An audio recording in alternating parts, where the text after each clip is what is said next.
So class শেষ হবার পর আমি আমার বন্ধুদের সাথে চলে গেছিলাম শ্রীরামপুরে মুখার্জিজ রেস্টুরেন্টে একটু খাওয়া দাওয়া করতে। আর সত্যি বলতে কি রেস্টুরেন্টের ভেতরের অ্যাম্বিয়েন্সটা কিন্তু দারুণ ছিল। আর আমার বন্ধুরা শ্রীরামপুরে একটু আগেই চলে গেছিলো, তাই একটু কেনাকাটাও করে নিয়েছে। আর আমি এখন সেগুলোই দেখছিলাম বসে বসে।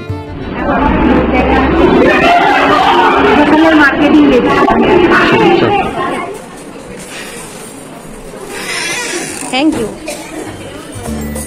আর বহু প্রতীক্ষার পর বুভুক্ষ অবস্থায় আমাদের সামনে যখন খাবার আসে, তো তখন আমরা ফিশ ফ্রাইয়ের কোনো ফুটেজ নিতেই ভুলে গেছিলাম। এই যে দেখো, আমি এখন খেতে ব্যস্ত আছি।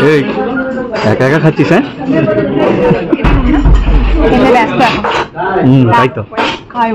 আজ আমাদের খাবারের মেনুতে ছিল ফিশ ফ্রাই, চিকেন রেশমি কাবাব আর মাটন বিরিয়ানি, এবং প্রত্যেকটি খাবারই জাস্ট অসাধারণ ছিল।